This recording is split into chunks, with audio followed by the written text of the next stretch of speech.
we are here to talk about celebrating diversity. Quick show of hands, does anybody here currently celebrate diversity in some form or another? Okay. Anybody celebrate diversity in the past and said, hey, this just ain't for me? Okay. Well, it's not for everybody, but what I'm going to show you today, guys, is how celebrating diversity is going to increase your profits as a small business owner. For example, let's say you're a small business owner and you have decided for whatever reason not to celebrate diversity. Whose money are you going to get? You're going to get some white money. Now listen to all the money you're not going to get. You won't get black money, Latino money, queer money, Asian money, Muslim money, and on top of everything else, you're not going to get the money from all the white people who do celebrate diversity, and believe me, there are a lot of them here in this area.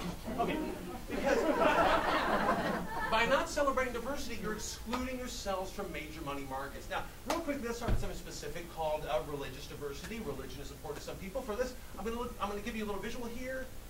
We've all seen this guy before. The Islamic moon, the Muslim crescent thing. We don't really like this guy, do we? Not a lot of fun. Reads a little book called the Quran. Reads a little guy called Muhammad. He's got a problem with homosexuals, atheists, Buddhists, secularists, dogs, alcohol, hates cartoons, blew up some buildings a few years ago and yesterday. Not a lot of fun. By himself, we don't really like this guy. But watch what happens, folks, when I have one of these little guys here and one of these little guys here. All of a sudden, folks, we got a profit. Now, how did that just happen? Well, by celebrating diversity, we have now tripled our revenue stream. Okay, it doesn't matter if you're a Christian, a Jew, or a Muslim. When you celebrate diversity, you open yourselves up to additional money markets. Well, right about now, you're probably saying to yourself, well, hey, Bill, if diversity is this profitable, how come people haven't been celebrating it since the beginning of time? The answer is simple.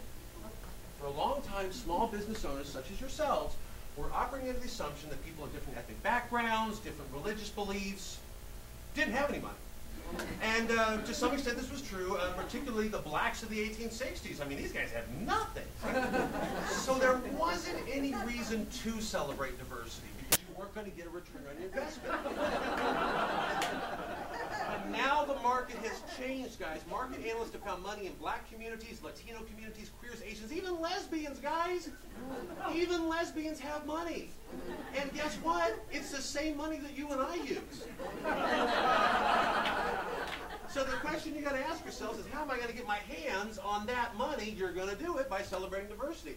Well, right about now, you're probably saying to yourself, well, hey, Bill. I like the idea of the profit end of this whole thing, but I was reading in some history books about these guys who wanted diversity, and they were getting their heads cracked in by the fuzz, fire hose, sent to jail. Some of them even died. I don't know if I want to get involved in all that. Okay. Well, what you guys are thinking about in these history books is a little word called, we got it, Bill, up there? Activism. Yeah. Now, this is a pretty scary word. What a lot of small business owners are unaware of, though, is that there's different types of activism. Up here at the top, you got this guy.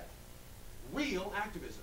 Yeah, this is when you're talking about taking to the streets, sticking up for a minority opinion, really putting your neck out on the line, all this stuff that you and I as small business owners don't want to get involved in. Okay?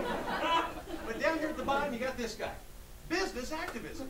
Now, the great thing about business activism versus real activism is there's a 30 to 40-year window between what gets accomplished up here with real activism and what gets accepted down here with business activism. So, what is business activism?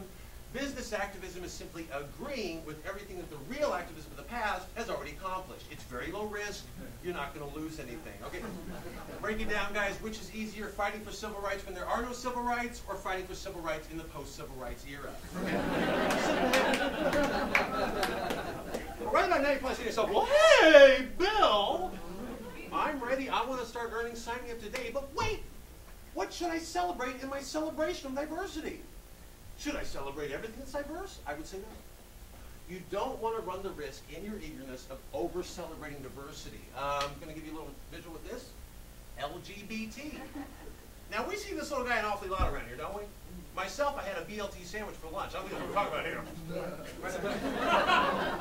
Because instead of lettuce, we've got lesbians, guacamole on my BLT. No, it's just a gay man.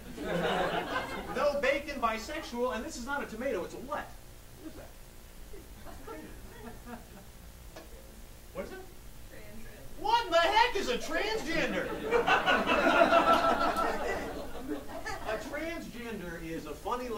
person who happens to think they might be a member of the opposite sex.